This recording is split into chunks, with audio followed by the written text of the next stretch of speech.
Very good morning on this 30th of June 2020 from DTRTI Lucknow to all the participants of this webinar. In this webinar, we will be covering Section 132, Section 89 and its related rules.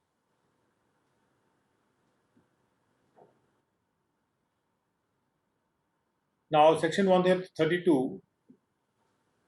is on search and seizure.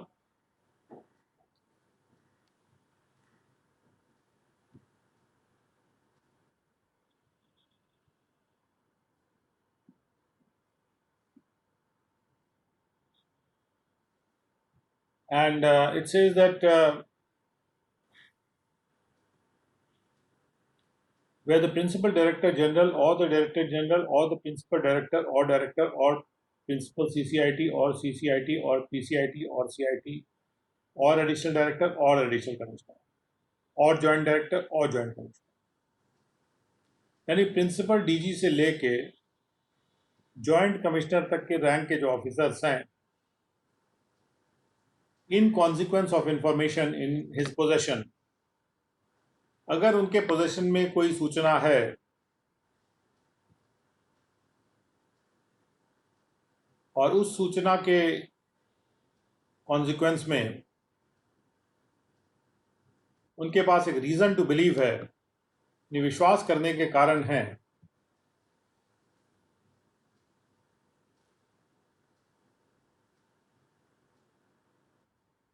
कि किसी person ने जिसको कि summons issue किया गया था 131 एक sub section के तहत, या फिर कोई नोटिस इशू किया गया था 142 एक सेक्शन के तहत, या फिर कोई समन्स या नोटिस इशू किया गया था जो पुराना एक्ट था इंडियन इनकम टैक्स एक्ट 1922 का, उसके तहत, और ये इशू किया गया था इस वजह से क्योंकि बुक्स ऑफ अकाउंट्स और या दूसरे डॉक्यूमेंट्स को प्रोड्यूस करने के लिए, लेकिन जिसको इशू किया गया था वो उसने इस बात को ओमिट किया, यानी उसको वो ऐसा उसने नहीं किया जो उसको कहा गया था, और या फिर वो फेल कर गया करने से। फेल कर गया का मतलब ये कि किसी भी वजह से फेल हो सकता है, जानबूझ के या ना जानबूझ के। टू प्रोड्यूस और cause to be produce such books of accounts और other document as required by the summons और नोटिस, यानी जब भी किसी को कोई समन्स या नोटिस इशू किया जाता है 142 एक में या 131 एक में बुक्स ऑफ अकाउंट्स या डॉक्यूमेंट्स प्रोड्यूस करने के लिए, और वो ओमिट कर जाता है या फेल कर जाता है ऐसे करने से, इस बात का विश्वास के कारण है कि वो फेल कर गया या ओमिट कर गया ऐसे करने से। और दूसरा कि यदि किसी व्यक्ति को जिसको समन इशू किया गया है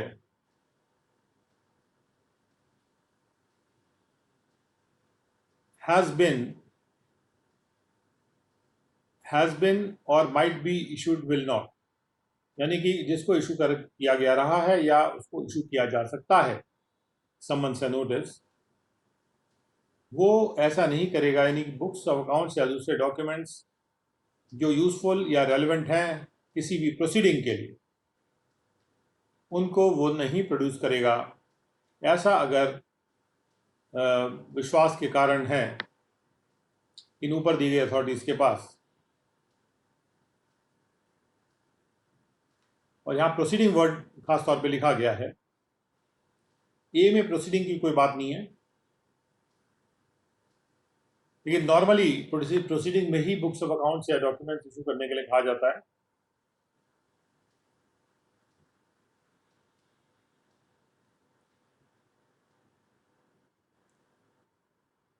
और सी में ये बात आ रही है कि any person is in possession of any money, bullion, jewellery और अदर वैल्यूएबल आर्टिकल और थिंग, जो भी money, bullion, jewellery, valuable article उसके पोजेशन में है, वो उसकी उस इनकम या प्रॉपर्टी को रिप्रेजेंट कर रहा है which has not been or would not be disclosed. Income tax act 1922 के पर्पज से या फिर इस एक्ट के यानी 1961 के एक्ट के पर्पज से इसको डिस्क्लोज नहीं किया जाएगा या डिस्क्लोज नहीं की गई रही है, विच हैज़ नॉट बीन, यानी इसको डिस्क्लोज नहीं किया गया रहा या नहीं डिस्क्लोज किया जाएगा और would not be disclose income tax act के पर्पज से, इस बात का अगर विश्वास के कारण है, और विश्वास के कारण के लिए प्रॉपर मटेरियल होना चाहिए।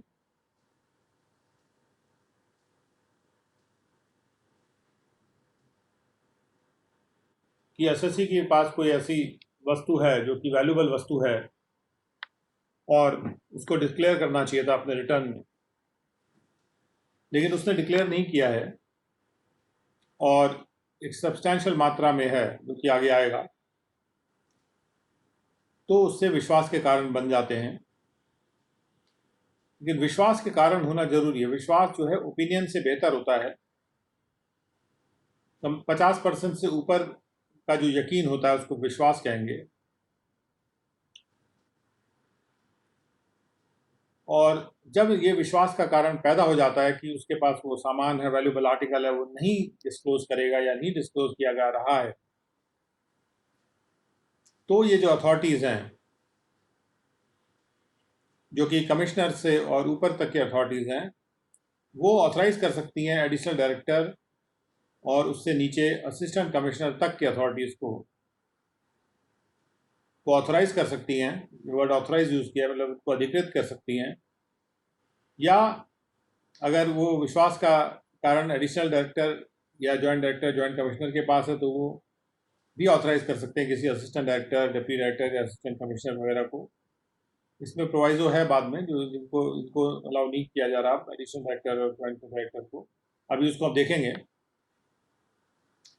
और जो ऑफिसर इस प्रकार से ऑथराइज होता है, the officer so authorized in all the cases being hereinafter referred to as the authorised officer, जिसको हम ऑथराइज्ड ऑफिसर कहेंगे इसके बाद, कि क्या करने के लिए ऑथराइज किया जा रहा है उसको, ये बात आगे आ रही है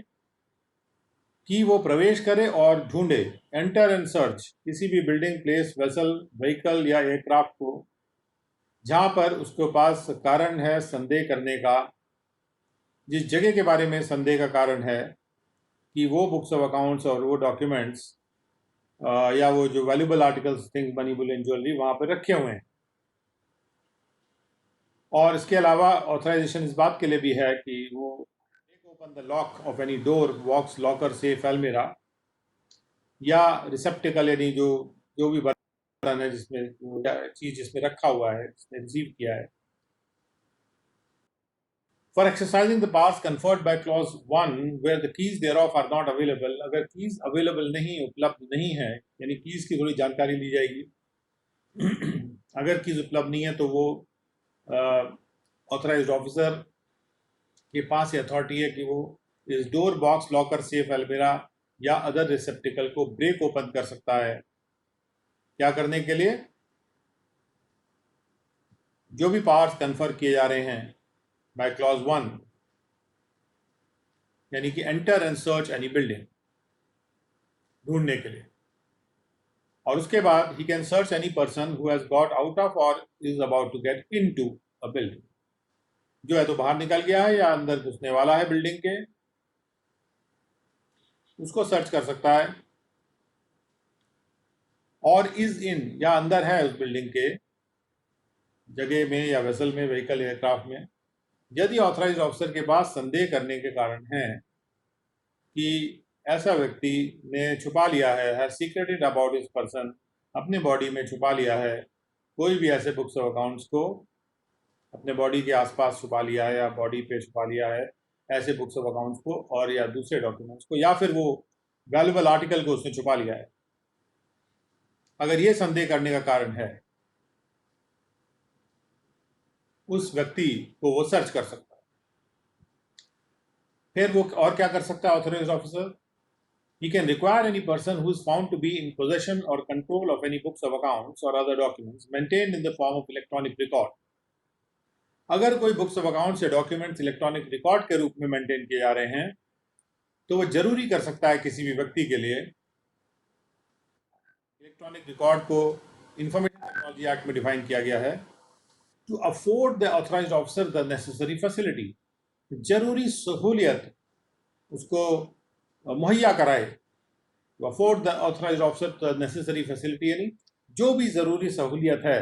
उसको मुहैया कराए, इस बात के लिए ज़रूरी कर सकता है उस किसी पर्सन को। To inspect such books of accounts, ऐसे बुक्स ऑफ अकाउंट्स या ऐसे डॉक्यूमेंट्स को इंस्पेक्ट करने की फैसिलिटी उसको मुहैया कराए,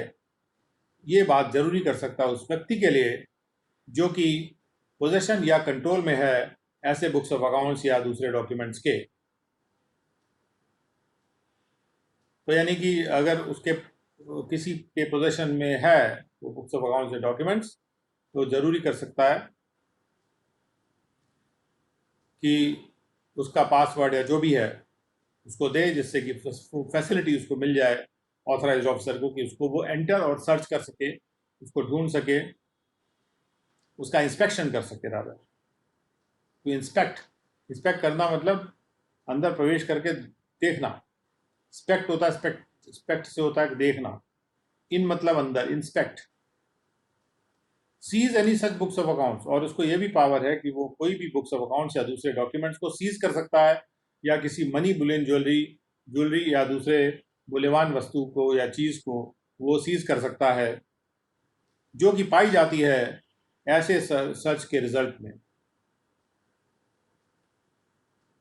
और सीज करने का वाइड पावर है। उसके बाद बशर्ते ये कि बुलियन ज्वेलरी या दूसरा जो वैल्यूबल आर्टिकल या थिंग है जो कि स्टॉक इन ट्रेड है अगर उसके बिजनेस का, जो कि स्टॉक इन ट्रेड पाया जाता है ऐसे सर्च के रिजल्ट में, वो सीज नहीं किया जाएगा। अगर जो मनी बुलियन ज्वेलरी, यहाँ पर अगर जो बुलियन ज्वेलरी या वैल्यूबल आर्टिकल और थिंग अगर स्टॉक इन ट्रेड, मनी नहीं लिखा हुआ है, बी वेरी केयरफुल। अगर बुलियन ज्वेलरी या दूसरे वैल्यूबल आर्टिकल या चीज स्टॉक इन ट्रेड है उसके बिजनेस का, जो कि पाया गया है सर्च के रिजल्ट में, सर्च के परिणामतः, वो सीज नहीं किया जाएगा। लेकिन जो ऑथराइज्ड ऑफिसर है एक नोट बनाएगा या इन्वेंट्री बनाएगा, जिसको पंचनामा बोलते हैं, ऐसे स्टॉक इन ट्रेड का उस बिजनेस के। और उसके अलावा जो पावर्स हैं ऑथराइज्ड ऑफिसर के पास वो ये है कि he can place marks of identification, पहचान चिन्ह लगा सकता है किसी भी बुक्स ऑफ अकाउंट्स या दूसरे डॉक्यूमेंट्स पे, or make or cause to be made extracts or copies therefrom, या उससे कॉपीज या एक्सट्रैक्ट बनवा सकता है, उससे उद्धरण बनवा सकता है, कॉपीज बनवा सकता है या बना सकता है किसी भी बुक्स ऑफ अकाउंट के या दूसरे डॉक्यूमेंट्स जो वहाँ पाए जाते हैं।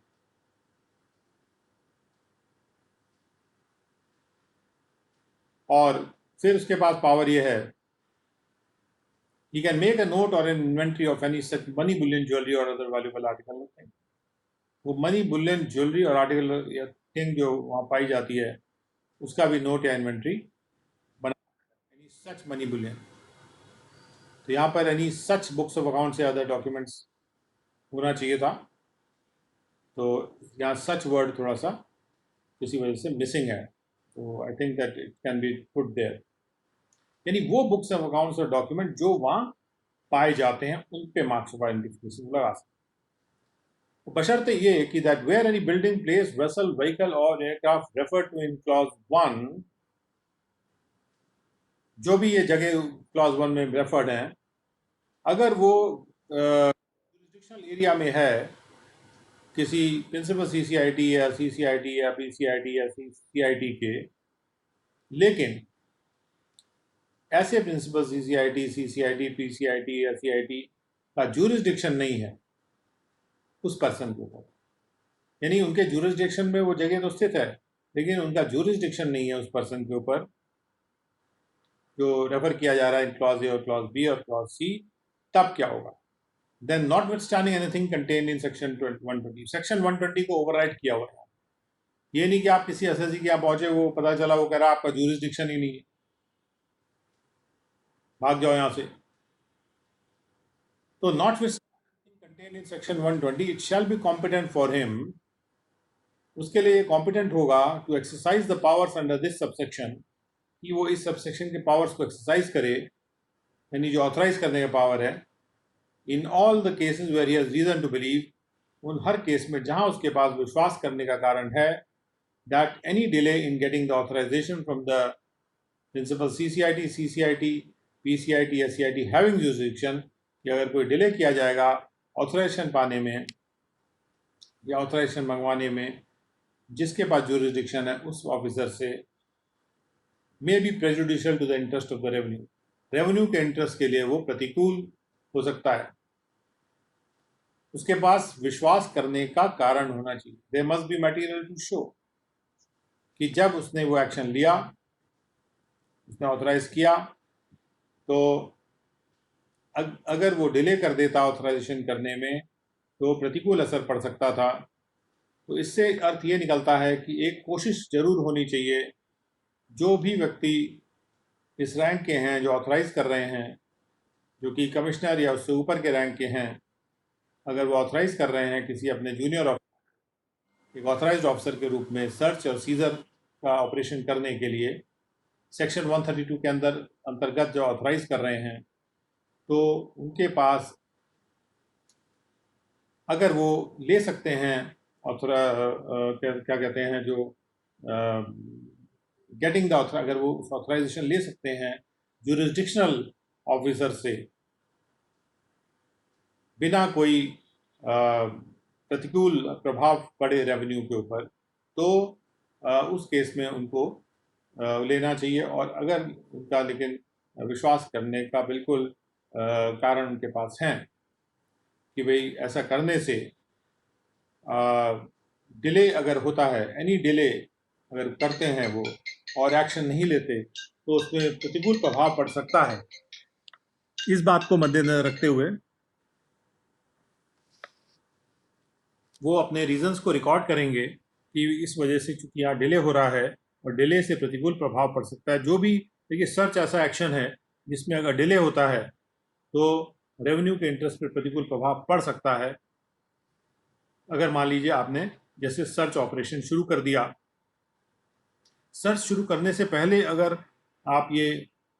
ऑथराइजेशन ले सकते हैं तो उसकी कोशिश करना चाहिए। सर्च शुरू करने से पहले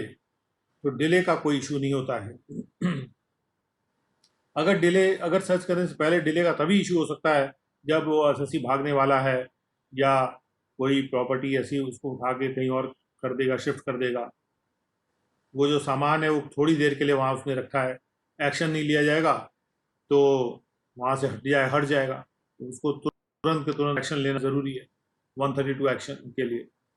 यानी कि इस बात को मद्देनजर रखना बहुत ज़रूरी है कि अगर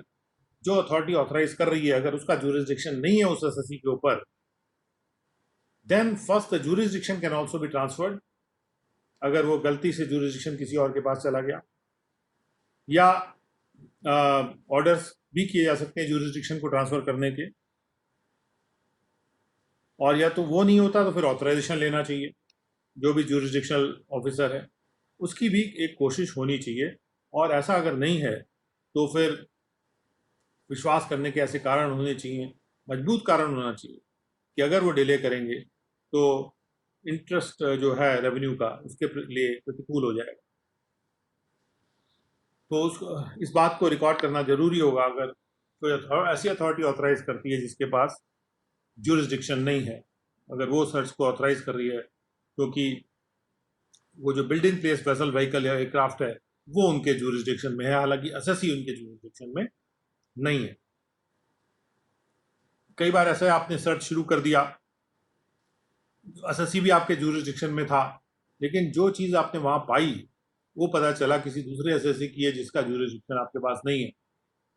तो ऐसे केस में अगर आप डिले करेंगे तो आप एक्शन नहीं ले पाएंगे, तो वहाँ पे कॉम्पिटेंट होगा उस ऑफिसर के लिए कि वो उन पावर्स को एक्सरसाइज कर ले, और बस उसको अपने रिकॉर्ड पे लाना पड़े इस बात को कि ये डिले करने से इसमें प्रेजुडिशियल हो सकता है रेवेन्यू के इंटरेस्ट के लिए। उसका provided further that where it is not possible or practicable to take physical possession of any valuable article or thing, वो ऐसा वैल्यूबल आर्टिकल या चीज़ है जिसका फिजिकल पोजेशन नहीं लिया जा सकता या प्रैक्टिकेबल नहीं है, ना ज़्यादा मात्रा में है, and it is not practicable or possible to remove it to a safe place due to its volume, weight or other physical characteristics, उसको वहाँ से हटाया भी नहीं जा सकता, और due to its being of a dangerous nature, या वो खतरनाक प्रकृति का है, बॉम्ब एक्सप्लोड हो सकता है. द ऑथराइज्ड ऑफिसर में serve an order on the owner. वैसे केस में जो ऑथराइज्ड ऑफिसर है, अगर वो उसके लिए प्रैक्टिकल या पॉसिबल नहीं है फिजिकल पोजेशन लेना या वहाँ से हटाना, तो ऑथराइज्ड ऑफिसर सर्व कर सकता है ओनर पे या पर्सन जो कि इमीडिएट पोजेशन या कंट्रोल में है उस वस्तु के, एक order that he shall not remove part with it, कि वो उसको वहाँ से हटाएगा नहीं, अपने से उसको अलग नहीं करेगा या कोई और डीलिंग उसके लिए नहीं करेगा उस चीज़ के लिए, उस वैल्यूबल आर्टिकल चीज़ के लिए, सिवाय प्रीवियस परमिशन लिए हुए उसी ऑथराइज्ड ऑफिसर की. Such authorised officer and such action of the authorized officer shall be deemed to be seizure of such valuable article or thing under clause 3. और ऐसा जो एक्शन है ऑथराइज्ड ऑफिसर का, ऐसा करना वो डीम्ड सीजर माना जाएगा, यानी एक्चुअल फिजिकल सीजर नहीं है लेकिन इसको सीजर मान लिया जा रहा है ऐसे आर्टिकल या थिंग के बारे में, ऐसे वैल्यूबल आर्टिकल या थिंग के बारे में. Provided also that nothing contained in the second proviso shall apply in case of any valuable article or thing being stock in trade of the business. और बशर्ते ये कि सेकंड प्रोवाइजो में कुछ भी अगर कहा गया है तो वो स्टॉक इन ट्रेड पे अप्लाई नहीं करेगा, यानी स्टॉक इन ट्रेड का डीम सीजर नहीं किया जा सकता है. और इसके पहले भी ये बात आई थी कि यदि स्टॉक इन ट्रेड है मनी, बुलियन, ज्वेलरी और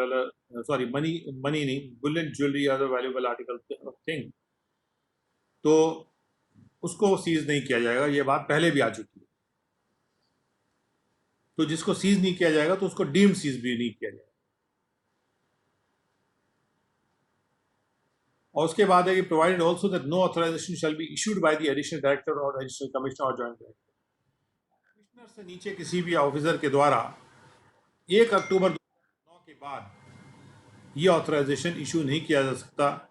उसके पहले इशू किया जा सकता था unless he has been empowered by the board to do so. जब तक ऐसा ना हो कि बोर्ड उसको एम्पावर कर दे कि आप ऐसा करिए. So for the removal of doubts, it is hereby declared that the reason to believe as recorded by the income tax authority under this subsection shall not be disclosed to any person or any authority or the appellate tribunal. यहाँ पर जहाँ भी शब्द reason to believe आया है subsection 1 में, reason to believe जो कि रिकॉर्ड किया गया है किसी भी इनकम टैक्स अथॉरिटी के द्वारा, तो अंडर दिस सबसेक्शन, तो हम सबसेक्शन में यानी सबसेक्शन 1 में जो भी रीजन टू बिलीव है,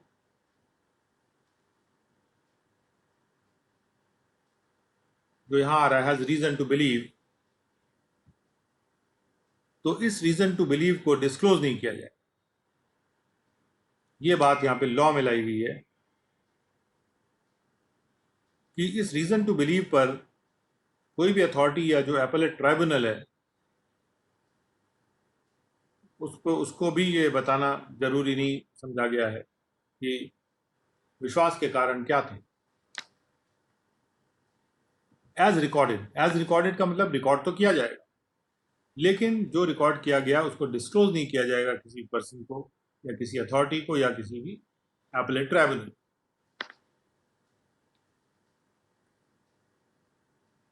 तो उसके बाद तो यहाँ पर एपेलेट ट्राइब्यूनल तक बात आई है, तो इसमें कभी क्वेश्चन उठ सकता है कि क्या हाई कोर्ट या सुप्रीम कोर्ट को डिस्क्लोज किया जाएगा कि नहीं किया जाएगा. चूंकि एपेलेट ट्राइब्यूनल को खासतौर पे यहाँ मेंशन किया गया है और हाई कोर्ट और सुप्रीम कोर्ट को नहीं मेंशन किया गया, इससे निष्कर्ष लिखता है कि जो लॉ मेकर का जो इंटेंशन है वो हाई कोर्ट और सुप्रीम कोर्ट को इस इंफॉर्मेशन से वंचित नहीं रखना चाहते हैं, और इसलिए हाई कोर्ट और सुप्रीम कोर्ट को ये सूचना दी जा सकती है. हालांकि यहाँ पर जब ये कहा जाता है एनी अथॉरिटी, तो हाई कोर्ट या सुप्रीम कोर्ट जो है वो जुडिशियल अथॉरिटीज़ तो हैं, तो इसलिए यहाँ से थोड़ा सा कन्फ्यूजन क्रिएट हो सकता है जहाँ पर एनी अथॉरिटी वर्ड यूज़ किया जाता है, और वहाँ पर फिर कोर्ट्स का रोल आता है जहाँ वो इंटरप्रेट करते हैं किसी भी लॉ के इंटेंशन को, कि जहाँ विपरीत दो इंटेंशन प्रतीत हो रहे हो तो वहाँ कैन बी इंटरप्रेटेड कि लॉ का क्या इंटेंशन था, लॉ मेकर का क्या इंटेंशन था, उसके हिसाब से किया जाता है। But of course it is always better कि यहाँ पे स्पेसिफाई कर दिया जाए। अगर हम चाहते हैं कि हाई कोर्ट या सुप्रीम कोर्ट को देखें तो यहाँ एक्सेप्ट हाई कोर्ट या सुप्रीम कोर्ट लिख सकते हैं। उसके बाद 1A में ये आ रहा है कि where any principal chief commissioner or chief commissioner or principal commissioner or commissioner in consequence of the information in his possession, यहाँ पर आप ध्यान देंगे कि डीजी का रेफरेंस नहीं है,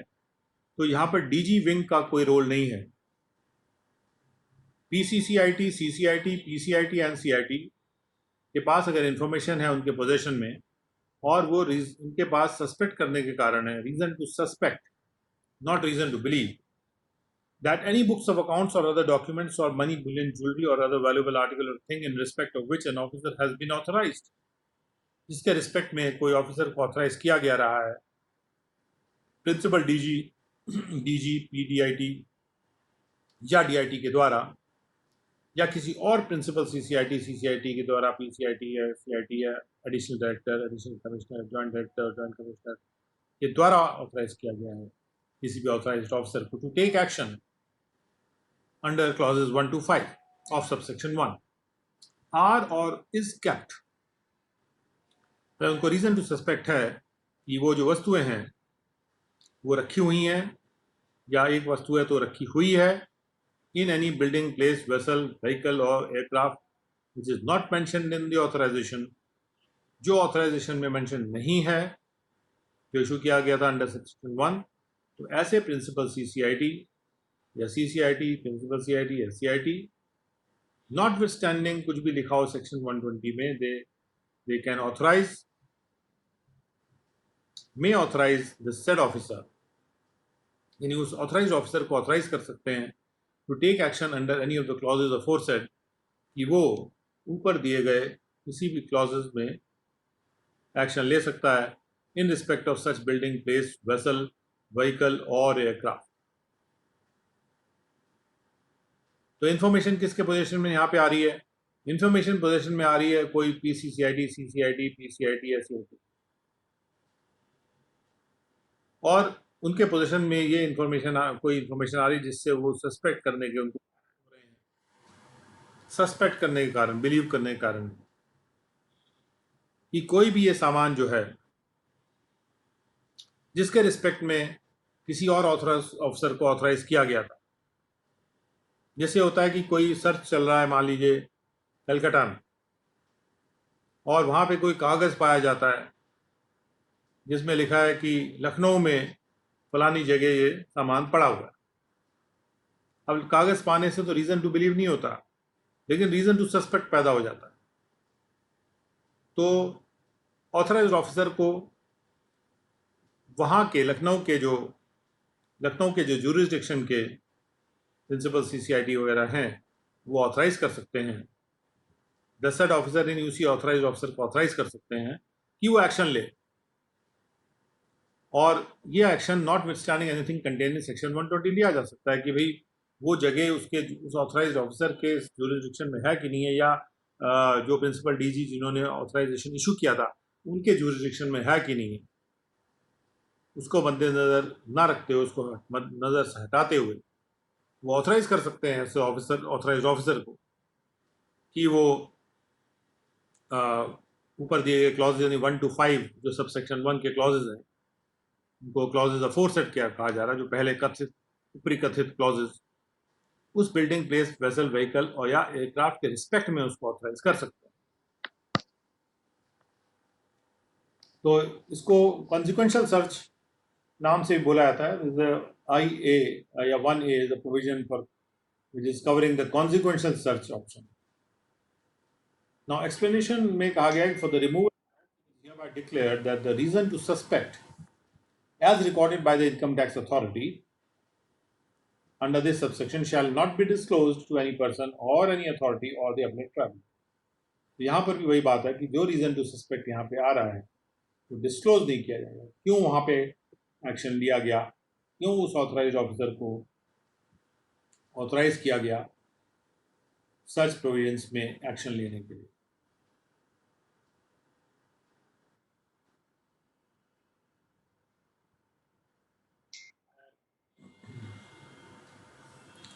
क्योंकि ये ऐसी जगह है जहाँ पे वो उस प्रिंसिपल डीजी के जुरिस्डिक्शन में नहीं आती है। अगर उसके प्रिंसिपल डीजी के जुरिस्डिक्शन में आती होती है तो वो खुद ही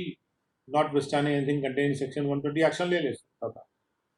लेकिन यहाँ पे वो एक्शन नहीं ले सकता कि उसके जुरिस्डिक्शन में नहीं। तो वो कांटेक्ट करेगा जो जुरिस्डिक्शनल उस जगह के जो एरिया वाइज जो जुरिस्डिक्शन के जो ऑफिसर हैं उनको कांटेक्ट करेगा और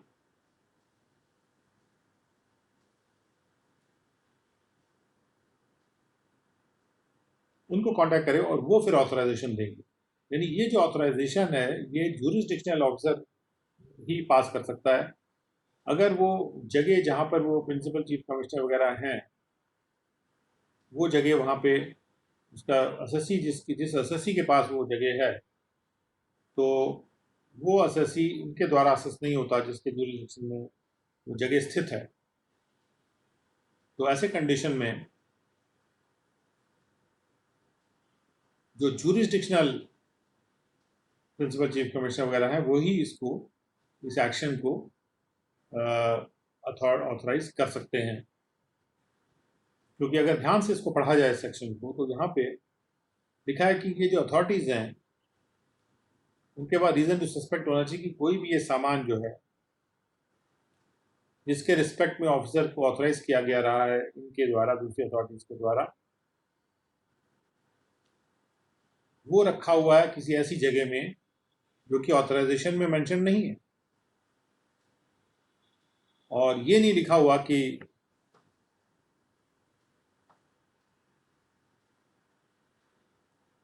ये बात नहीं लिखी हुई कि उनके जुरिस्डिक्शन में वो एरिया होना चाहिए कि नहीं होना चाहिए। लेकिन इससे तो ये निष्कर्ष भी निकल सकता है कि कोई भी प्रिंसिपल चीफ कमिश्नर हो 120 को नजरअंदाज करते हुए वो वहां पे एक्शन ले सकते हैं। तो इस सेक्शन में इस सब सेक्शन में ये क्लैरिफाई करना जरूरी है कि वो उस जगह का जुरिस्डिक्शनल प्रिंसिपल चीफ कमिश्नर होना चाहिए। अदरवाइज से अगेन कंफ्यूजन क्रिएट हो सकता है कि वो जुरिस्डिक्शनल ऑफिसर है कि नहीं है, या वो जगह जिसके कंट्रोल में है जिस असेसी की है क्या वो असेसी उनके द्वारा असेस होता है कि नहीं होता। फिर उसका मान लीजिए प्रिंसिपल प्लेस ऑफ बिजनेस कहीं और है तो वो उसका जुरिस्डिक्शनल प्रिंसिपल चीफ कमिश्नर कोई और हो जाए। और जब तक ये क्लैरिफाई नहीं होता है कि भाई वो जुरिस्डिक्शनल जगह के हिसाब से यानी प्लेस के हिसाब से जुरिस्डिक्शनल होना चाहिए, तब फिर ये है कि कोई भी प्रिंसिपल चीफ कमिश्नर रैंक का व्यक्ति हो वो इस ऑथराइजेशन को इशू कर सकता है। हालांकि this will not go down well with the minds of the courts. So when if the courts have to interpret it, they will say कि जो भी area wise jurisdictional chief commissioner है वो ऐसा कर सकता है, केवल वही ऐसा कर सकता है। अब आते हैं एक्सप्लेनेशन पे। एक्सप्लेनेशन कहता है कि for the removal of doubts it is hereby declared, doubt remove करने के लिए ये डिक्लेयर किया जा रहा है दैट रीजन टू सस्पेक्ट जो है वो डिस्क्लोज नहीं किया जाएगा। ये रीजन टू सस्पेक्ट भी डिस्क्लोज नहीं किया जाएगा, वो रीजन टू बिलीव भी डिस्क्लोज नहीं किया जाएगा, एपलेट ट्राइब्यूनल को भी डिस्क्लोज नहीं किया जाएगा। The authorised officer may requisition the services of any police officer. तो अब आते हैं 132 को। ऑथराइज ऑफिसर क्या कर सकता है? ऑथराइज ऑफिसर अपने काम को करने के लिए he can requisition the services of any police officer, किसी पुलिस ऑफिसर की सर्विसेज को रिक्विजिशन कर सकता है, और of any officer of the central government, या सेंट्रल गवर्नमेंट के किसी भी ऑफिसर की सर्विसेज को रिक्विजिशन कर सकता है। और सेंट्रल गवर्नमेंट में नॉर्मली जैसे इनकम टैक्स के लोगों को ही लेके जाते हैं, बट किसी बैंक वाले को भी ले जा सकते हैं।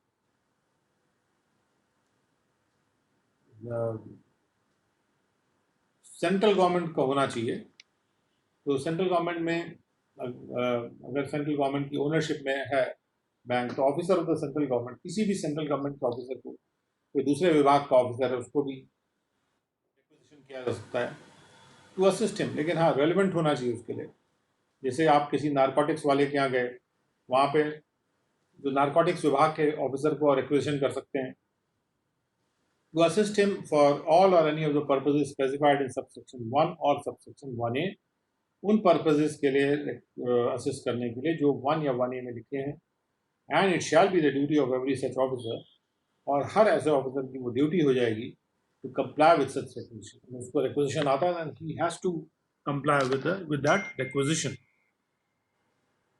तो जहाँ तक इनकम टैक्स डिपार्टमेंट का सवाल है, जब किसी भी ऑफिसर को रिक्वेजिशन किया जाता है, तो दैट ऑफिसर को हम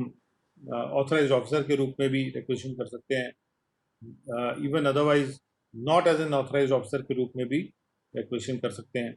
तो ऑथराइज्ड ऑफिसर को तो ऑथराइज किया जाता है, लेकिन रिक्वेजिशन करने का काम ऑथराइज्ड ऑफिसर को करना होता है, जब वो दूसरे ऑफिसर्स को भी रिक्वेजिशन करे। तो जैसे कोई सर्च हो रही है, तो उसमें एक ऑथराइज्ड ऑफिसर को ये कहते हैं कि आप रिक्वेजिशन करिए, यानी वो डीजी इन्वेस्टिगेशन में ही होता है वो ऑफिसर, और वो रिक्वेजिशन करता है services of other officers of the department. बाकी जो स्टाफ है वो तो administratively you can take them along with them. Staff को रिक्वेजिशन करने की जरूरत नहीं है, they are administratively under you. Administratively जो भी व्यक्ति आपके अंडर है, सबऑर्डिनेट है, उसको एक्ट के अंतर्गत रिक्वेजिशन करने की जरूरत नहीं है, उसको तो ले ही जा सकते हैं। You can be directed to a company to assist in the process, उसमें कोई मनाही ही नहीं है। बिकॉज जो काम ऑथराइज ऑफिसर को करना है, तो वो अपने मदद के लिए किसी को उसके लिए यूज कर सकता है। उसका सबऑर्डिनेट भी हो सकता है वो, जिसको वो बुला सकता है अपने साथ कि हाँ, आप इस काम में मेरी को असिस्ट करिए। बिकॉज उनको असिस्ट करने के लिए एक पर्सन ऑलरेडी उनके पास वहाँ जहाँ पर वो पोस्टेड हैं वहाँ हो सकते हैं, ये कई लोग हो सकते हैं, उनको वो लेके जा सकते हैं। लेकिन चूंकि दूसरे सेंट्रल गवर्नमेंट के डिपार्टमेंट से भी रिक्वेजिशन ज़रूरी है, तो इसलिए यहाँ पे प्रावधानित रिक्वेजिशन किया जा सकता है। और जो अपने डिपार्टमेंट के जो दूसरे ऑफिसर्स हैं उनको बुलाने के लिए, तो स्ट्रेट अवे एडमिनिस्ट्रेटिवली उनको बुला लिया जाता है। उनको कोई 132 में नहीं बुलाया जाता। हाँ, लेकिन ऑथराइज्ड ऑफिसर जिसको बनाया जाता है उसको तो लॉ के अंतर्गत authorized officer authorize as an authorized officer authorize किया जाता है। ना द ऑथराइज्ड ऑफिसर उसके बाद क्या कर सकता है? The authorised officer may, where it is not practicable to seize any such books of accounts और other documents, money, bullion, jewellery और अदर वैल्यूएबल आर्टिकल और thing for reasons other than those mentioned in the second proviso to subsection 1, serve an order on the owner or the person who is in immediate possession or control thereof that he shall not remove, part with, or otherwise deal with it except with the previous permission of such officer, and such officer may take such steps as may be necessary for ensuring compliance with this subsection. और इसका explanation भी साथ साथ पढ़ लेते हैं, then we can explain it. कि doubts, it is hereby declared that serving of an order as aforesaid under this subsection shall not be deemed to be seizure of such books of accounts, other documents, money, bullion, jewelry or other valuable article or thing under clause 3 of subsection 1। तो यहाँ पर जो है ये not deemed to be seizure वाली बात हो रही है कि जहाँ पर प्रैक्टिकेबल नहीं है सीज करना। प्रैक्टिकेबल नहीं है सीज करना किन कारणों से? ऐसे कारण जो कि वो कारण नहीं है जो कि सेकंड प्रोवाइजो में ऊपर मेंशन है। तो सबसेक्शन 1 के सेकंड प्रोवाइजो में जो कारण मेंशनड हैं कि जहां पर वहां ये लिखा हुआ है कि जहां पर पॉसिबल या प्रैक्टिकेबल नहीं है, कारण क्या लिखा हुआ है? उसके वॉल्यूम, वेट या दूसरे फिजिकल कैरेक्टरिस्टिक्स की वजह से। वॉल्यूम इतना ज़्यादा है, वेट इतना ज़्यादा है, दूसरे फिजिकल कैरेक्टरिस्टिक्स इतने ज़्यादा हैं कि उसका फिजिकल पोजीशन लेना पॉसिबल नहीं है। और या फिर वो डेंजरस नेचर का है, इन कारणों से अगर प्रैक्टिकेबल नहीं है पोजीशन लेना या पॉसिबल नहीं है पोजीशन लेना इन कारणों की वजह से, तो उसको डीम्ड सीजर किया जा सकता है। That is a deemed to be seizure order under second proviso. लेकिन इनके अलावा अगर कोई कारण से इम्प्रैक्टिकल हो जाता है, उसको वॉल्यूम वेट वगैरह ज़्यादा नहीं भी है, जैसे मान लीजिए कि पेरिशेबल आइटम है, वॉल्यूम वेट या फिजिकल कैरेक्टरिस्टिक्स ज़्यादा नहीं भी हैं, ये डेंजरस भी नहीं, इनके अलावा कोई अगर कारण है जिसकी वजह से उसको सीज नहीं किया जा सकता, it is not practicable to seize, तो वहाँ पर 132(3) में एक ये deem to be seizure order नहीं है, एक तरह से can be said a prohibitory order. You can serve an order on the owner और the person who is in immediate possession of control, ये उसको हटाएगा नहीं, उसको अपने से अलग नहीं करेगा या कोई भी अदरवाइज डील नहीं करेगा except with the previous permission of such officer, उस ऑफिसर के परमिशन के बिना, and such officer may take such steps as may be necessary for ensuring compliance, और उसके कंप्लायंस के लिए वो स्टेप्स उठा सकता है, जैसे उसने पुलिस को वहाँ पर सिक्योरिटी को लगा दिया, पुलिस सिक्योरिटी लगवा दी, या कुछ और भी तरीका, वो जो चाहे वो तरीका वो कर सकता है, क्योंकि वो किसी भी और सेंट्रल गवर्नमेंट के ऑफिसर को भी वो रिक्वेजिशन कर सकता है, and so he can take steps which are necessary to ensure compliance with this subsection. कि जहाँ पर ऐसा हो जाता है कि प्रैक्टिकेबल नहीं है किसी भी ऐसे बुक्स ऑफ अकाउंट्स और इन सब वस्तुओं को सीज करना, not due to the volume, weight and other physical characteristics or dangerous nature, but due to some other reasons। तो जहाँ पे वो सीज करना चाहता है लेकिन वो फिजिकल कैरेक्टरिस्टिक्स की वजह से सीज नहीं कर पा रहा, हटा नहीं पा रहा वहाँ से, तो वो डीम सीजर उसका कर देता है। जहाँ वो सीज नहीं करना चाहता है, तो where it is not practicable to seize any such books of accounts, practicable नहीं है सीज करना, तो वहाँ पे ये प्रोहिबिटरी ऑर्डर लगा सकता है 132(3) के अंतर्गत, तो उससे रिमूव नहीं करे। ऑर्डर वही है कि he shall not remove, part with और otherwise deal with it except with the previous permission. तो but this will not be called a deemed seizure, shall not be deemed seizure. It is hereby declared the serving of an order as aforesaid under this subsection shall not be deemed to be seizure of such books of accounts।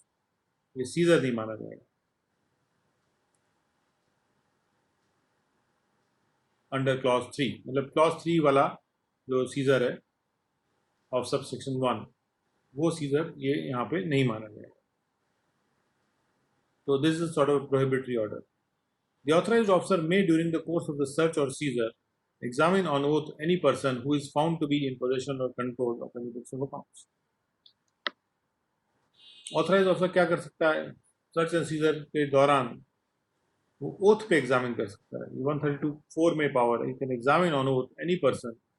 जो पाया जाता है in possession और control of any books of account, documents, money, bullion, jewellery और other valuable article of thing, and any statement made by such person, और ऐसे person के द्वारा कोई अगर स्टेटमेंट किया जाता है ड्यूरिंग सच एग्जामिनेशन, ऐसे एग्जामिनेशन के दौरान,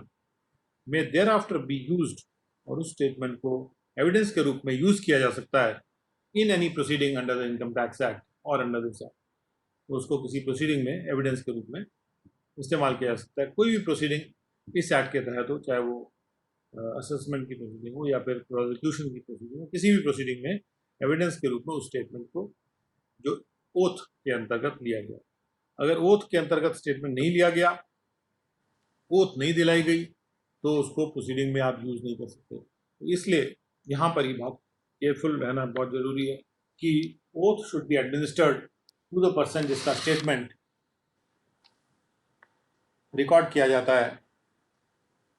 क्योंकि यहाँ स्टेटमेंट एग्जामिन करने का जो पावर है 132(4) के अंदर एग्जामिन करने का पावर है। इसके लिए दूसरी बात यह है कि यहाँ पर कोई 131 इशू करने की ज़रूरत नहीं है, because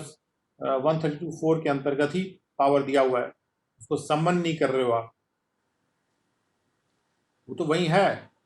he is in possession और control of the books of account, document etcetera, और अगर वो वहाँ नहीं है देन ही कैन बी सम्मन। समन करना मतलब बुला लेना जबरन, जो व्यक्ति वहां नहीं हो। और एक्सप्लेनेशन ये है कि for the removal of doubts it is hereby declared that the examination of any person under this subsection may be not merely in respect of any books of accounts or other documents or assets found as a result of such search, but also in respect of all matters relevant for the purposes of an investigation, any investigation connected with any proceeding under the Income Tax Act or under this Act. तो ये जो examination किया जा रहा है उस person का authorise officer के द्वारा, इसमें कोई ज़रूरी नहीं है कि केवल वही सवाल पूछे जाएं कि जो बुक्स ऑफ अकाउंट्स या दूसरे डॉक्यूमेंट्स पाए गए उनके बारे में ही पूछा जाए, बल्कि यहाँ पर कुछ भी और पूछा जा सकता है। जो भी कोई भी प्रोसीडिंग चल रही हो या कोई ऐसा कोई भी इन्वेस्टिगेशन जिसकी ज़रूरत है किसी भी प्रोसीडिंग के लिए, उस प्रोसीडिंग के कारण से भी ये क्वेश्चन वहाँ पे पूछा जा सकता है। किसी और प्रोसीडिंग के लिए भी क्वेश्चन पूछा जा सकता है। फिर 4A में लिखा है कि कोई भी अगर where any books of accounts, other documents, money, bullion, jewelry or other valuable articles are or is found in the possession or control of any person in the course of a search, it may be presumed. ये presumption clause है कि जब भी कोई ये सब वस्तुएं या books of accounts, other documents किसी व्यक्ति के पोजेशन में पाए जाते हैं या कंट्रोल में पाए जाते हैं, तो ये प्रिज्यूम किया जा सकता है ये जो बुक्स ऑफ अकाउंट्स या दूसरे डॉक्यूमेंट्स हैं या वेरिएबल आर्टिकल थिंग है वो बिलोंग करते हैं ऐसे पर्सन को। और मतलब ये प्रिजम्पशन है कि जिसके पोजेशन या कंट्रोल में है वो उसी को बिलोंग करते हैं, ये प्रिज्यूम किया जा सकता है। प्रिजम्पशन जो है हमेशा लॉ में जो प्रिजम्पशन होते हैं वो हमेशा ऐसे प्रिजम्पशन माने जाते हैं कि उनको काटा जा सकता है एविडेंस के साथ। Now that such books of accounts other document उसी को बिलोंग करते हैं। दैट कंटेंट्स जो हैं बुक्स ऑफ अकाउंट्स और डॉक्यूमेंट्स के वो सही हैं, ये भी प्रिज्यूम किया जाएगा। And that the signature and every other part of such books of accounts and other documents to be in the handwriting of any particular person, जो सिग्नेचर हैं या जो बुक्स अकाउंट्स में जो भी लिखाई है जो कि परपर्ट टू बी यानी दर्शा रही है कि हम इस पर्सन की राइटिंग में है, उसका नाम वाम लिखा हुआ है वहाँ पे, और विच में भी reasonably be assumed to have been signed by, या जिसको परपर्ट नहीं भी कर रहा तो रीजनेबली अज्यूम किया जा सकता है कि वो किसी पर्टिकुलर पत्ती साइन किया गया है या उसकी हैंड राइटिंग में है किसी पर्टिकुलर पर्सन की। And in the case of a document, अगर डॉक्यूमेंट जो उसको स्टैम्प किया गया है, एग्जीक्यूट किया गया है, टेस्ट किया गया है, ये उसके बारे में ये प्रिजम्पशन हो सकता है कि it was duly stamped and executed और tested by the person by whom it purports to have been so executed or attested, जिसके द्वारा ये कथित रूप से ये एग्जीक्यूशन और अटेस्टेशन जिसके द्वारा किया गया वहाँ दर्शाया जा रहा है, उसके बारे में प्रिज्यूम किया जा सकता है कि उसी ने उसको ऐसा किया होगा। तो जब प्रिजम्पशन होता है तो presumption stands till the time presumption can be obliterated by evidence, या प्रिजम्पशन को काटा जा सकता है एविडेंस के द्वारा। तो प्रिजम्पशन स्टेज अगर उसको काटा नहीं जाता, that is the principle of law. तो इसलिए प्रिजम्पशन वर्ड डाल दिया जाता है जहाँ पर हमको बॉल को असेसी के कोर्ट पे फेंकना होता है कि हाँ आपके यहाँ से पाया गया तो ये मानेंगे आपका है, अब आप प्रूव करिए कि आपका नहीं है, या आप प्रूव करिए कि ये बुक्स ऑफ अकाउंट से डॉक्यूमेंट्स सही, इसके कंटेंट सही नहीं है, या आप प्रूव करिए कि जो एग्जीक्यूशन या अटेस्टेशन हुआ है किसी भी डॉक्यूमेंट का कि आपके हैंड राइटिंग में है, तो आप प्रूव करिए कि भाई हम तो एज्यूम कर लेंगे कि आपके हैंड राइटिंग में ये है, इसके जो रीजनेबल एजम्पशन हम कर सकते हैं मिलान करके हैंड राइटिंग का वगैरह वगैरह कि भाई ये आप ही ने किया है जिसके हैंड राइटिंग में दिख रहा है, या अगर आपका नाम ही लिखा हुआ है purport to be in the handwriting तो मान लिया जाएगा कि उसी ने उसको एग्जीक्यूट या टेस्ट किया हुआ है,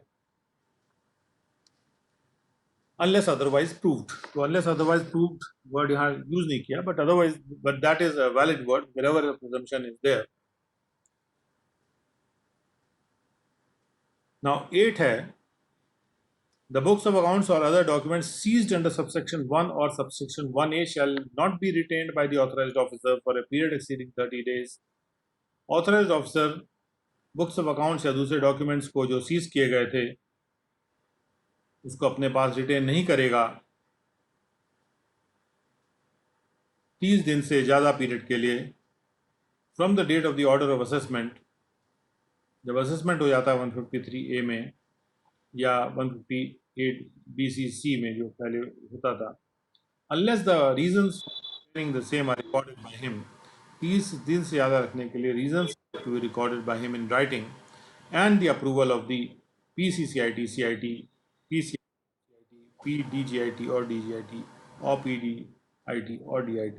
उस रिटेंशन के लिए obtain किया था, यानी with the approval of all these authorities, director and above, commissioner and above, उस रिटेंशन को रिटेन किया जा सकता है, उसको सॉरी उस जो सीजर था, जो सीज्ड मटेरियल था, सीज्ड जो बुक्स ऑफ अकाउंट्स और दूसरे डॉक्यूमेंट्स थे जो सीज किए गए थे, उनको मनी बुलियन ज्वेलरी के बारे में नहीं है, जो बुक्स ऑफ अकाउंट्स या दूसरे डॉक्यूमेंट्स सीज किए गए थे उनको अगर 30 डेज के बियॉन्ड रखना है तो उसके लिए रीज़न रिकॉर्ड करके और इन अथॉरिटीज़ का अप्रूवल लेना होगा।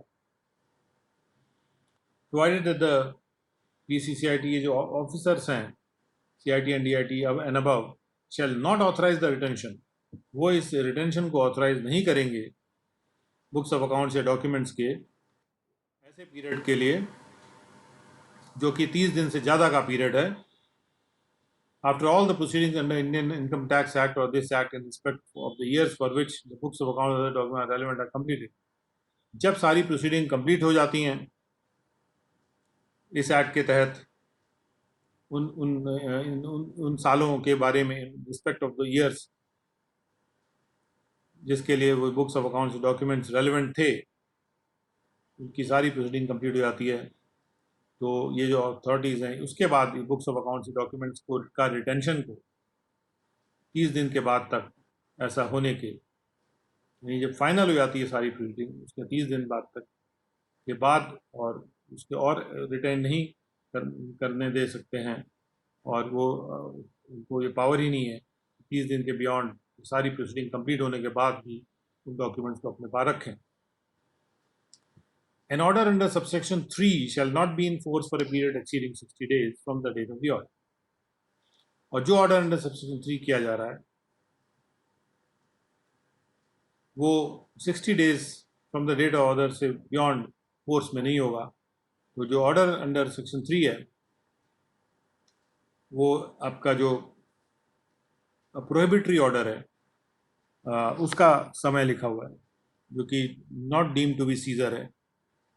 उसके बारे में लिखा है। प्रोहिबिटरी ऑर्डर जो है वो जो सेक्शन 3 का ऑर्डर है वो 60 डेज से बियॉन्ड नहीं रह सकता इन फोर्स। तो अगर 60 डेज के बियॉन्ड आपको उस फोर्स में रखना है then you have to seize that.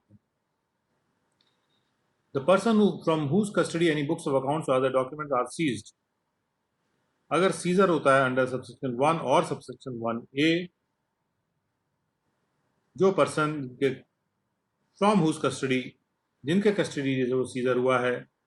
वो उसकी कॉपीज़ बनवा सकते हैं या उसके एक्सट्रैक्ट ले सकते हैं ऑथराइज्ड ऑफिसर के मौजूदगी में, और एनी अदर पर्सन या किसी दूसरे पर्सन की मौजूदगी में जिसको एम्पावर किया गया हो ऑथराइज्ड ऑफिसर के बिहाफ पे, ऑथराइज्ड ऑफिसर के द्वारा एम्पावर किया गया हो,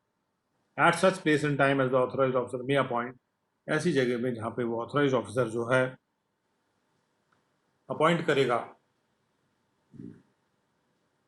इन दिस बिहाफ, उस बारे में। तो जो ऑथराइज्ड ऑफिसर था वो उसको बुक्स ऑफ अकाउंट्स और डॉक्यूमेंट्स की कॉपीज अपने प्रेजेंस में दे सकता है, और मतलब देना ही पड़ेगा क्योंकि ये अधिकार है उस पर व्यक्ति का जिसके कस्टडी से बुक्स ऑफ अकाउंट्स और दूसरे डॉक्यूमेंट सीज किए गए हैं, उसका ये अधिकार है कि वो उनके कॉपी बनवा सकता है या उनका एक्सट्रैक्ट ले सकता है ऑथराइज्ड ऑफिसर के प्रेजेंस में ही या किसी दूसरे ऑफिसर के प्रेजेंस में जिसको एम्पावर किया गया था उस कारण से। Now where the authorised officer has no jurisdiction, authorized officer के पास कोई ज्यूरिसडिक्शन अगर नहीं है over the person referred to in clause A or clause B or clause C of subsection 1, the books of accounts or other documents or any money, bullion, jewelry or other valuable article or thing hereafter this section and in section 132 A and B referred to as the assets, जो उसने assets seize किए थे, books of account, document, money, bullion, jewelry, other valuable article, thing, वो उसको hand over कर देगा, shall be handed over by the authorized officer to the assessing officer. Authorised officer उसको assessing officer को hand over कर देगा जिसका jurisdiction है over such person with in a period of 60 days, और ये 60 दिन के अंदर इसको वो को हैंड ओवर कर देगा from the date on which the last of the authorisation for search was executed, उस सर्च का जो आखिरी ऑथराइजेशन जब एग्जीक्यूट किया गया था, यानी कई ऑथराइजेशन हो सकते हैं अलग अलग प्लेसेस के बारे में सर्च करने के लिए, तो जो सबसे आखिरी ऑथराइजेशन है उस सर्च का जब एग्जीक्यूट किया गया था और उसके 60 दिन के अंतर्गत वो उसको हैंड ओवर कर देगा वो सारे मटेरियल को ऑथराइज असेसिंग ऑफिसर को, and thereupon the powers exercisable by the authorised officer under 8 और 9, और उसके बाद जो पावर्स ऑथराइज्ड ऑफिसर के हैं they shall be exercisable by such assessing officer, जिसको वो डॉक्यूमेंट्स वगैरह जो ज्यूरिसडिक्शनल एओ है उसके बाद कॉपीज वगैरह जो देने का पावर है, या जो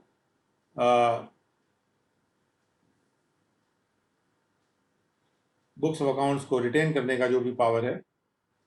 या रिटेन करवाने का पावर है, वो सारे पावर्स या कॉपीज देने का जो पावर्स और ड्यूटीज़ हैं वो उस असेसिंग ऑफिसर की हो जाएंगी जब उसको हैंड ओवर हो जाते हैं कागज 60 डेज के अंतर्गत। अब यहाँ पे सवाल उठ सकता है कि ऑथराइज्ड ऑफिसर वो कौन, क्या एक ऑथराइज्ड ऑफिसर दूसरे ऑथराइज्ड ऑफिसर को हैंड ओवर कर सकता है डॉक्यूमेंट्स? तो हाँ, कर सकता है अगर उसको उस बिहाफ पे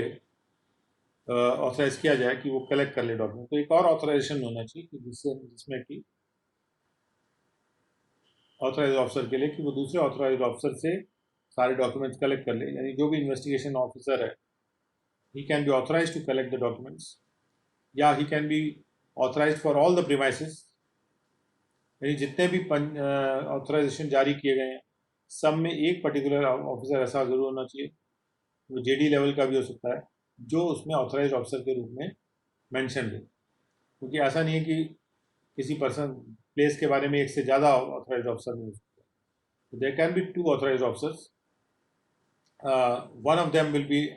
that officer who will collect the documents from the authorized officer, जो दूसरा कोई ऑथराइज ऑफिसर है तो वो डॉक्यूमेंट उसी की कस्टडी में ही अल्टीमेटली आ जाए।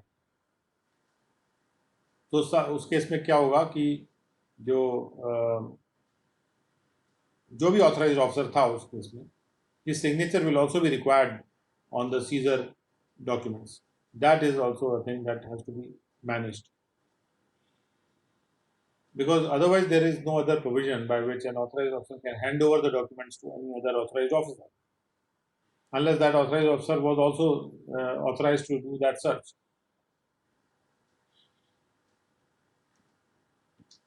Now we go to 9B, where during the course of the search or seizure or within a period of 60 days from the date on which the last of the authorization for search was executed, एक और प्रश्न यहाँ हो सकता है कि last of the authorisation कौन सा माना जाएगा। मान लीजिए आपने 7-8 ऑथराइजेशन करे, उसके बाद एक ऑथराइजेशन रह गया, वो आपने किया 1 साल बाद, या अभी आपने चल ही रहा है, मतलब कोई टाइम लिमिट तो है नहीं कि सर्च कितने टाइम में कंप्लीट कर ली जाएगी। तो इसलिए ये थोड़ा सा डाउट यहाँ पे क्रिएट होता है कि what could be the last of the authorisation. जहाँ पर ये डाउट क्लियर है, कुछ है नहीं, search has been completed, documents have been handed over. Once the documents are handed over, the search वैसे भी complete मानी जाएगी। Documents have been handed over to assessing officer. लेकिन अगर डॉक्यूमेंट हैंड ओवर ही नहीं किए जा रहे हैं, ऑथराइज्ड ऑफिसर के पास रखे हुए हैं, and last of the authorisation अभी पूरा नहीं हुआ,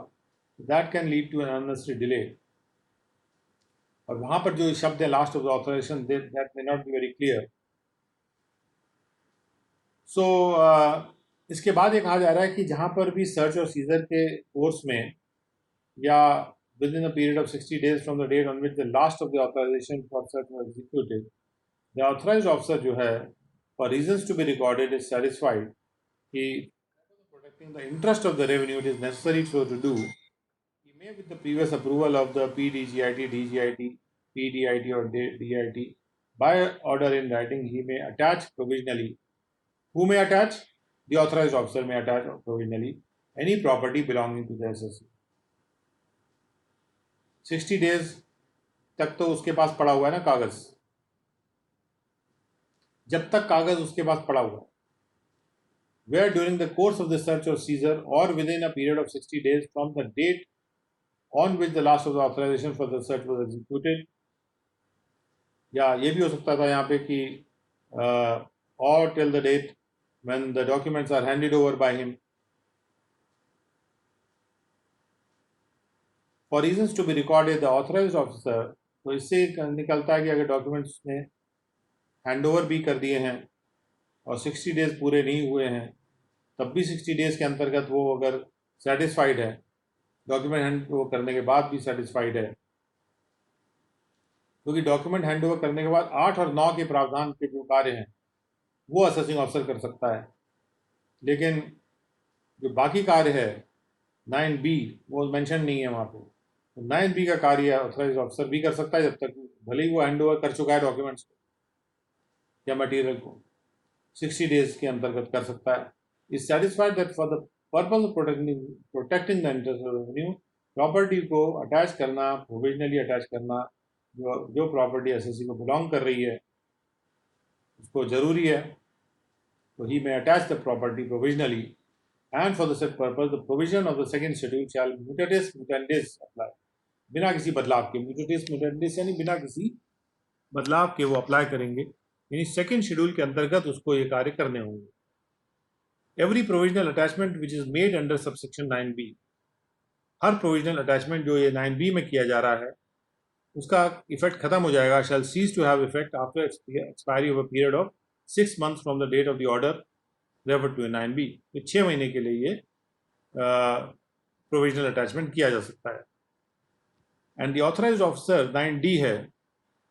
made during the course of a search or seizure or within a period of 60 days from the date on which the last of the authorization for search was executed, he may make a reference to evaluation officer, और वो authorised officer evaluation officer को भी reference कर सकता है। Basically ये सारे provision मेंट हैं उस डीजी इन्वेस्टिगेशन के ऑथराइज्ड ऑफिसर के लिए कि वो वैल्यूएशन के लिए रेफर कर दे या फिर अटैचमेंट कर दे, प्रोविजनल अटैचमेंट कर ले। जो वैल्यूएशन ऑफिसर जिसका रेफरेंस सेक्शन 142A में है उसको रेफरेंस कर सकता है। और valuation officer shall estimate the fair market value of the property in the manner provided under that section and submit a report of the estimate to the said officer। estimated जो value है fair market value की वो उसको officer को देगा, said officer यानी authorized officer को देगा within a period of 60 days from the date of receipt of such reference। जब उसके पास रेफरेंस आता है तो 60 days में वो रिपोर्ट जो है वो दे सकता है,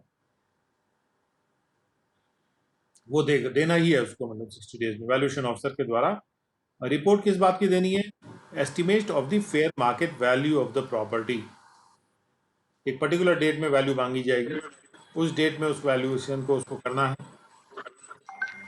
और 10 में ये है कि if a person legally entitled to the books of accounts और other documents seized under subsection 1 और 1A objects for any reason to the approval given by those officers for retention,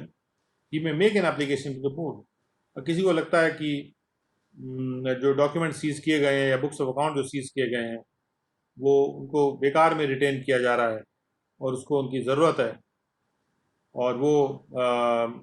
object करता है, यानी उसको ऑब्जेक्शन है कि जो approval दिया जा रहा है रिटेन में बिना किसी काम के, काम कुछ नहीं है, रिटेन किया जा रहा है,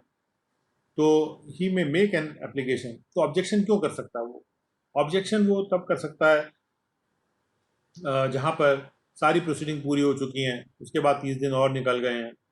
फिर भी अप्रूवल को एक्सटेंड किया जा रहा है। एक तो ये हो सकता है। दूसरा ये हो सकता है बेकारण से अप्रूवल दिया जा रहा है, बिना माइंड के एप्लीकेशन के अप्रूवल दिया जा रहा है, तो भी वो ऑब्जेक्शन कर सकता है। तो he may make an application to the board